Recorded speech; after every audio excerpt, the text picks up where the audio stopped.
नमस्कार, मैं H S Shekhawat एक बार फिर से आप सभी का स्वागत करता हूँ श्री करनी क्लासेस के यूट्यूब चैनल में।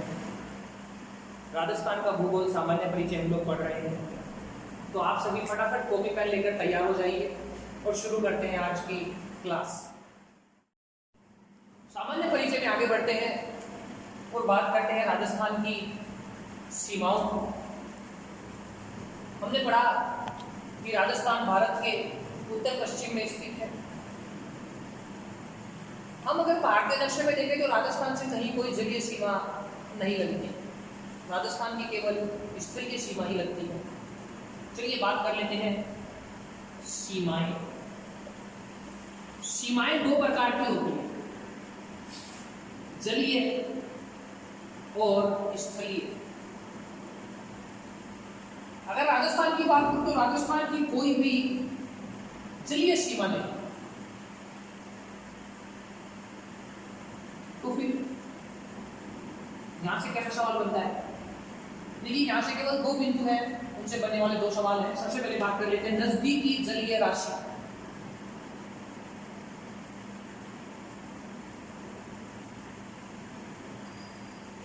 तो ये है कच्छ की खाड़ी।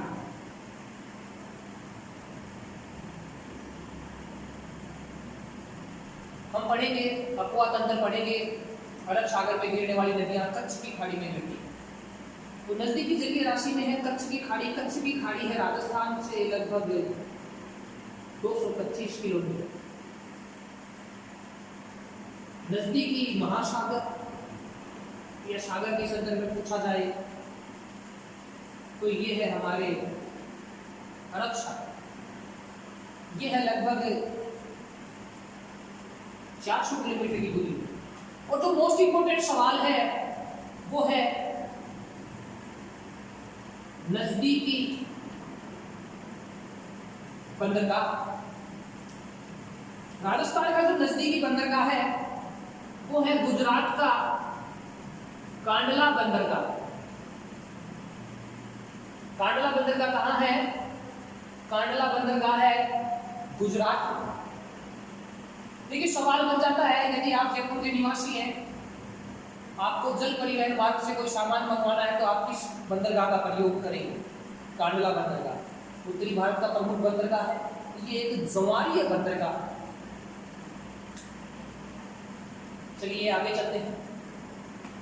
यहीं से करंट में एक क्वेश्चन बनता है कि हाल ही में कांडला बंदरगाह का नाम बदलकर क्या कर दिया गया है?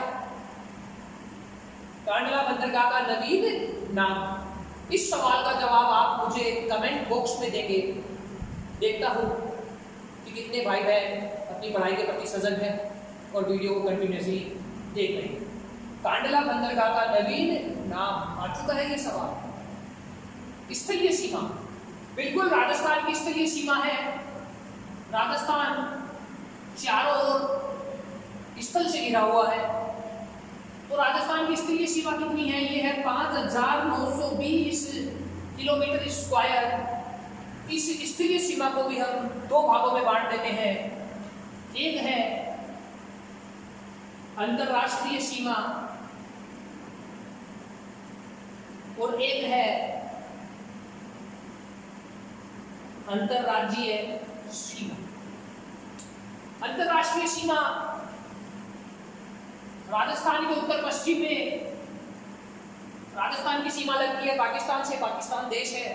अंतरराष्ट्रीय सीमा, अंतरराज्यीय सीमा बाकी हिस्सों में राजस्थान से लगने वाला है पंजाब उत्तर की ओर, उत्तर पूर्व की ओर हरियाणा, पूर्व की ओर यूपी, दक्षिण पूर्व की ओर एमपी और दक्षिण पश्चिम की ओर गुजरात।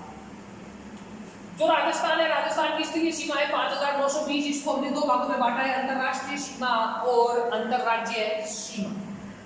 तो राजस्थान की अंतरराष्ट्रीय सीमा कितनी है? अंतरराष्ट्रीय सीमा है 1070 किलोमीटर, पाकिस्तान से लगने वाली सीमा रेखा, जिसे रेड क्लिफ सीमा रेखा भी कहा जाता है। और अंतरराज्यीय सीमा कितनी है? ये है 4850 किलोमीटर। अंतरराष्ट्रीय सीमा किससे लगती है? यह अंतरराष्ट्रीय अंतरराष्ट्रीय सीमा लगती है पाकिस्तान के साथ, नाम दिया गया है रेड क्लिफ रेखा। अभी इसका विस्तार से वर्णन करेंगे। अंतरराज्य सीमा लगती है 5 राज्यों के साथ, पंजाब, हरियाणा, यूपी, एमपी और गुजरात। यहां से भी सीमा की लंबाई के संदर्भ में सवाल बनता है। पंजाब के साथ लगती है 89 किलोमीटर, हरियाणा के साथ लगती है 1262 किलोमीटर, यूपी के साथ लगती है 877 किलोमीटर, मध्य प्रदेश के साथ लगती है 1600 किलोमीटर और गुजरात के साथ लगती है 1022 किलोमीटर। पहले केवल सबसे छोटी और सबसे बड़ी पूछी जाती थी। सबसे छोटी पंजाब की है और सबसे बड़ी मध्य प्रदेश की है। मगर देखिए हाल फिलहाल पिछले 2 सालों से ये ट्रेड बदल चुका है। वो डायरेक्ट आपको राज्य का नाम देके पूछता है, जैसा कि अभी एलडीसी ने पूछा था हरियाणा गुजरात के संदर्भ में। याद रखिएगा, इनका क्रम भी पूछा जा सकता है, सीमाओं का घटता क्रम और बढ़ता। आप स्क्रीनशॉट ले सकते हैं। चलिए राजस्थान की सीमाओं में सबसे पहले बात करते हैं राजस्थान की अंतरराष्ट्रीय सीमा। तो राजस्थान की जो अंतरराष्ट्रीय सीमा लगती है, ये अंतरराष्ट्रीय सीमा लगती है पाकिस्तान से। इसे नाम दिया गया है रेड क्लिफ सीमा रेखा और इसकी लंबाई है 1070 किलोमीटर। देखिए वैसे एक्चुअल में जो रेड क्लिफ सीमा रेखा है, ये रेड क्लिफ सीमा रेखा भारत और पाकिस्तान की सीमा है। रेड क्लिफ सीमा रेखा किसकी है? रेड क्लिफ सीमा रेखा भारत और पाकिस्तान की सीमा है।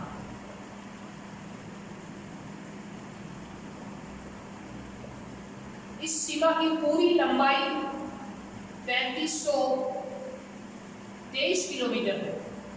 पहले इसकी लंबाई 3310 किलोमीटर थी। नवीन आंकड़ों के अनुसार इसकी लंबाई बताई गई है 3323 किलोमीटर। देखिए भारत और पाकिस्तान की जो सीमा रेखा है रेड क्लिफ रेखा, ये भारत में कहां से लगती है? तो ये भारत में लगती है जे.एंड.के से, जे.एंड.के के बाद लगती है पंजाब से, पंजाब के बाद लगती है राजस्थान से और राजस्थान के बाद लगती है ये गुजरात से। जे.एंड.के के साथ इसकी लंबाई 1216 किलोमीटर है। पंजाब के साथ इसकी लंबाई 514 किलोमीटर है। राजस्थान के साथ 1070 किलोमीटर और गुजरात के साथ है 510 किलोमीटर। हमें अभी केवल इसकी बात करनी है राजस्थान के संदर्भ में। रेड क्लिफ सीमा रेखा राजस्थान के संदर्भ में, तो राजस्थान के साथ इसकी लंबाई लगती है 1070 किलोमीटर। देखिए इसका नाम रेड क्लिफ सीमा क्यों रखा गया? जिस समय भारत पाकिस्तान का विभाजन हुआ तो दोनों देशों की सीमाओं का निर्धारण करने के लिए एक सीमा आयोग बनाया गया। क्या बनाया गया? सीमा आयोग बनाया गया। सीमा आयोग कब बना? ये बना जुलाई 1947। इस सीमा आयोग के सर्वसहमति से अध्यक्ष, कांग्रेस और मुस्लिम लीग दोनों की सहमति से अध्यक्ष बनाए गए सर जॉन सिरिल रैडक्लिफ। इनके द्वारा इस सीमा का निर्धारण किया गया, इसीलिए इसका नाम रखा गया रेड क्लिफ सीमा रेखा। याद रखिएगा, कांग्रेस से 4 सदस्य थे और मुस्लिम लीग से भी 4 सदस्य थे। सीमा आयोग में कुल 8 सदस्य थे और एक था अध्यक्ष। तो अध्यक्ष थे सर सिरिल रैडक्लिफ। इन्हीं के नाम पर इस सीमा रेखा का नाम रखा गया था रेड क्लिफ सीमा रेखा। राजस्थान में जो रेड क्लिफ सीमा रेखा है, इसकी शुरुआत कहां से होती है? तो राजस्थान में रेड क्लिफ सीमा रेखा शुरू होती है श्री गंगानगर जिले के हिंदुमल कोट नामक स्थान से। ये शुरू होती है श्री गंगानगर जिले में हिंदुमल कोट नामक स्थान से। और ये सीमा रेखा समाप्त कहां होती है? तो ये समाप्त होती है बाड़मेर के शाहगढ़ बाखासर गांव में। पहला सवाल यही बनता है रेड क्लिफ सीमा रेखा की राजस्थान में शुरुआत, इसकी शुरुआत होती है गंगानगर के हिंदुमल कोट से और ये समाप्त होती है शाहगढ़ बाखासर गांव। इस रेड क्लिफ सीमा रेखा पर पाकिस्तान देश के दो प्रांत, दो राज्य हैं, एक है पंजाब प्रांत और एक है सिंध प्रांत। राजस्थान की ओर से बात करूं तो इस रेड क्लिफ सीमा रेखा पर राजस्थान राज्य के 4 जिले हैं, श्री गंगानगर, बीकानेर, जैसलमेर और बाड़मेर। तो पाकिस्तान के 2 प्रांत हैं और इन 2 प्रांतों के 9 जिले, 2 प्रांतों के 9 जिले कौन से हैं? देखिए, पंजाब प्रांत का है बहावलनगर, बहावलपुर, रहीम यार खान। सिंध प्रांत का है घोटकी, सुकुर, खेरपुर, सगर, उमरकोट और थार पारकर। ये सवाल पटवार में आया था। थार पारकर गाय की नस्ल कहाँ पाई जाती है? थार पारकर बाड़मेर। अपने आप ही पता चल रहा है, रखने की कोई जरूरत नहीं। तो पंजाब एक देश, इसके 2 प्रांत और 2 प्रांतों के कुल कितने? 9 जिले राजस्थान के साथ सीमा रेखा बना। चलिए बात करते हैं राजस्थान की। राजस्थान की तरफ से इस सीमा रेखा पर है 4 जिले और 4 जिलों की है 12 तहसीलें। सबसे पहले श्री गंगानगर। श्री गंगानगर में है गंगानगर, करणपुर, रायसिंह नगर, अनूपगढ़ और गढ़साना। बीकानेर में है कोलायत और खाचूवाला। जैसलमेर में है पोखरण और जैसलमेर और बाड़मेर में है शिव, रामसर और चोहटन। चोहटन जो है ये गोंद के लिए प्रसिद्ध।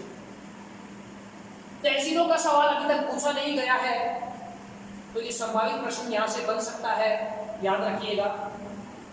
इस सीमा रेखा की कुल लंबाई 1070 है। ये राजस्थान में कैसे विभाजित है, चलिए बात कर लेते हैं। श्री गंगानगर के साथ इस सीमा की लंबाई है 210 किलोमीटर, बीकानेर के साथ है 168 किलोमीटर, जैसलमेर के साथ है इसकी लंबाई 464 के साथ सीमा की लंबाई है 228 किलोमीटर। तो देखिए, सबसे बड़ी अंतरराष्ट्रीय सीमा किसकी है? जैसलमेर की है, सबसे बड़ी सीमा। और सबसे छोटी अंतरराष्ट्रीय सीमा किसकी है? सबसे छोटी अंतरराष्ट्रीय सीमा है बीकानेर की। ये सीमाओं का घटता क्रम और बढ़ता क्रम भी पूछ सकता है, इनको क्रमागत करने के लिए भी कह सकता है। यही से एक नया सवाल बनता है, अंतरराष्ट्रीय सीमा पर स्थित जिला मुख्यालय, नजदीकी जिला मुख्यालय। चलिए बात करते हैं। अंतरराष्ट्रीय सीमा के सबसे नजदीक जो जिला मुख्यालय है, जिला मुख्यालय मतलब नजदीकी शहर, वो है श्री गंगानगर। और अंतरराष्ट्रीय सीमा पर सबसे दूर स्थित जिला मुख्यालय, सबसे दूर स्थित शहर वो है बीकानेर। इसके बाद की अगर बात करूं तो बाड़मेर और जैसलमेर। अंतरराष्ट्रीय सीमा पर स्थित जिला मुख्यालय, तो अंतरराष्ट्रीय सीमा पर स्थित जिला मुख्यालयों में सबसे नजदीक का जिला मुख्यालय है श्री गंगानगर, कह सकते हैं नजदीकी शहर। श्री गंगानगर क्या है? नजदीकी शहर है या नजदीकी जिला मुख्यालय भी कह सकते हैं। बीकानेर सबसे दूर स्थित जिला मुख्यालय या सबसे दूर स्थित शहर। यदि जिला मुख्यालयों के क्रम की बात करें तो श्री गंगानगर, बाड़मेर, जैसलमेर और बीकानेर। यही सवाल लैंग्वेज बदल के पूछा जाता है। यहाँ पूछेगा अंतरराष्ट्रीय सीमा पर स्थित, कहने का मतलब ये जो 4 सीमा पर है इनमें से इसी सवाल को शब्दों की हेरफेर के साथ पूछता है। अंतरराष्ट्रीय सीमा के नजदीक, यहाँ सीमा पर स्थित बात नहीं की गई है, सीमा के नजदीक की बात की गई है। तो सीमा के नजदीक जिला मुख्यालय में आएगा जालोर और अंतरराष्ट्रीय सीमा से सबसे दूर स्थित जिला मुख्यालय में आएगा धौलपुर। स्क्रीनशॉट ले लीजिए आप। चलिए अभी हमने जो नक्शे में समझा फटाफट एक बार उसका रिवीजन कर लेते हैं। अंतरराष्ट्रीय सीमा रेखा का नाम था रेड क्लिफ रेखा। भारत और पाकिस्तान की सीमा थी, कुल लंबाई है 3310, नवीन आंकड़ों के अनुसार 3323 किलोमीटर। ये भारत में लगती है, जे.एंड.के, पंजाब, राजस्थान और गुजरात के साथ। सबसे बड़ी है J&K के साथ, सबसे छोटी है गुजरात के साथ। जैसे ही नवीन आंकड़े आएंगे कोई भी जो संशोधन हुआ है वो बता दिया जाए। राजस्थान के साथ लंबाई 1070 किलोमीटर, इसका निर्धारण किसने किया था? निर्धारण किया था सर सिरिल रैडक्लिफ ने। इसके लिए बनाया गया था सीमा आयोग। याद रखिएगा सीमा आयोग कब बनाया गया? जुलाई 1947। सर सिरिल रैडक्लिफ क्या थे? सीमा आयोग के अध्यक्ष थे। निर्धारण कब किया? निर्धारण हुआ 14 से 17 अगस्त 1947 तक। तो अंतिम निर्धारण की तिथि कौन सी थी? 17 अगस्त 1947। पाकिस्तान की बात करूं तो पाकिस्तान के दो प्रांत, दो राज्य, पंजाब प्रांत और सिंध प्रांत की सीमा पर राजस्थान के साथ लगते हैं।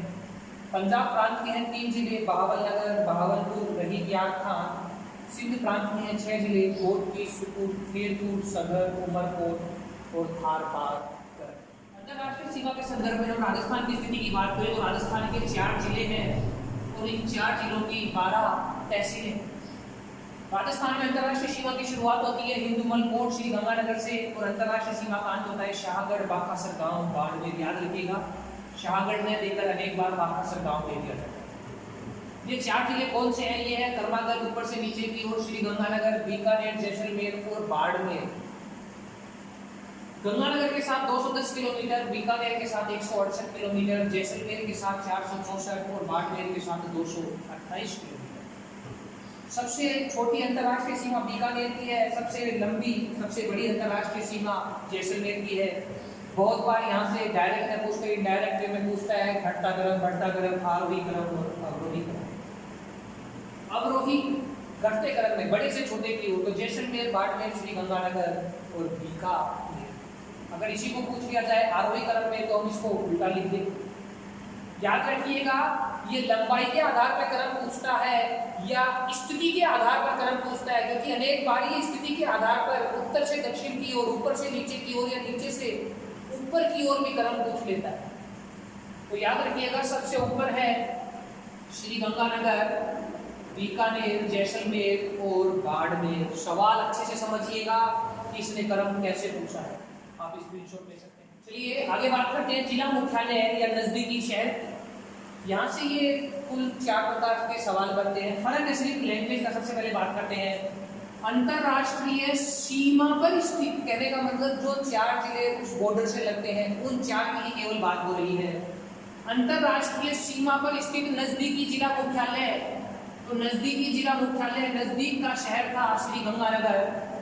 अंतरराष्ट्रीय सीमा पर स्थित दूरस्थ जिला मुख्यालय, और दूरस्थ जिला मुख्यालय था बीकानेर।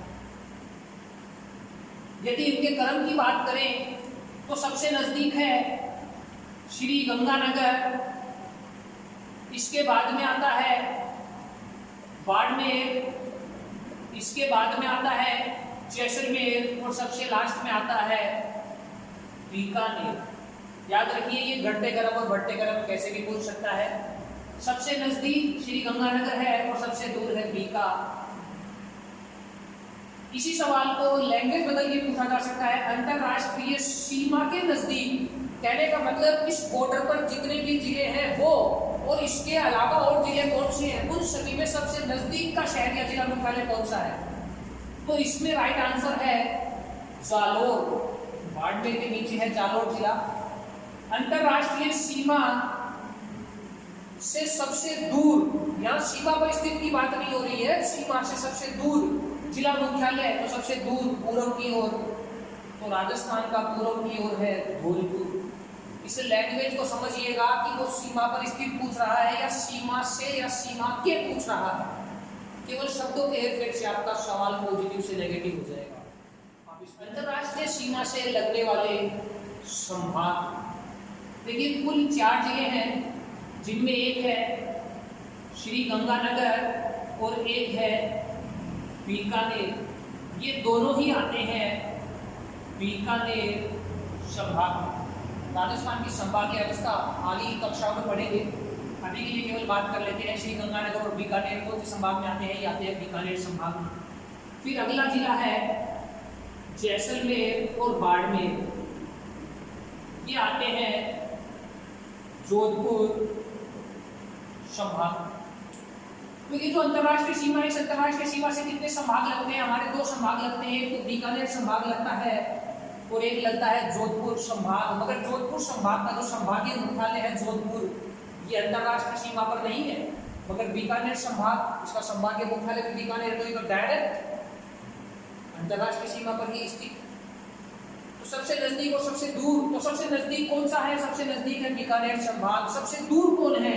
वही राजस्थान के पूर्व की बात करूं तो भरतपुर संभाग।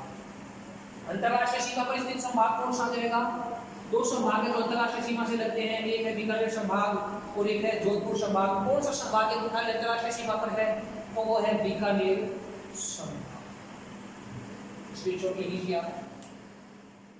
चलिए आगे बढ़ते हैं और बात करते हैं मोस्ट इंपोर्टेंट टॉपिक, अंतरराष्ट्रीय रेल परिवहन। पिछले 2 सालों में हर एग्जाम में लगभग यहाँ से क्वेश्चन बना है। भारत और पाकिस्तान के बीच जो चलने वाली रेलगाड़ी है जिसका नाम है थार एक्सप्रेस, थार के रेगिस्तान में चलती है इसलिए इसका नाम दिया गया है थार एक्सप्रेस। इस थार एक्सप्रेस के सीमांत बिंदु या सीमांत रेलवे स्टेशन, कहने का मतलब राजस्थान या भारत की सीमा का आखिरी कौन सा है और पाकिस्तान की सीमा का यहां से शुरुआत कहां से हो रही है। तो देखिए सीमांत है मुन्नाबाग बाड़मेर राजस्थान और पाकिस्तान की ओर से सीमांत है खोखरापार मीरपुर खास। थार एक्सप्रेस अंग्रेजों के समय से चल रही है। 1965 जो भारत पाक युद्ध हुआ था उस युद्ध के समय थार एक्सप्रेस को बंद कर दिया गया। यहीं से सवाल बनता है, मोस्ट इंपोर्टेंट सवाल है, पुनः शुरू दोबारा कब शुरू हुई? दोबारा शुरू हुई 18 फरवरी 2006, 41 वर्षों के बाद। आरपीसी ने सवाल पूछा था और यही सवाल एचएफ हेडमास्टर की एग्जाम में भी आया था। कितने वर्षों के बाद शुरू हुई? 41 वर्षों के बाद। दोबारा कब शुरू हुई? 18 फरवरी 2006।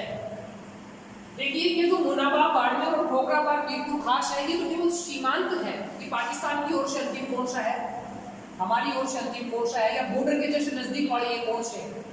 मगर एक्चुअल में थार एक्सप्रेस कहां से शुरू होती है और थार एक्सप्रेस कहां तक जाती है? थार एक्सप्रेस की शुरुआत होती है जोधपुर भगत की कोठी से और थार एक्सप्रेस का पाकिस्तान में अंत कहां होता है या इसका अंतिम रेलवे स्टेशन कौन सा है? तो पाकिस्तान में ये जाती है कराची तक। थार एक्सप्रेस जाती है जोधपुर से कराची तक।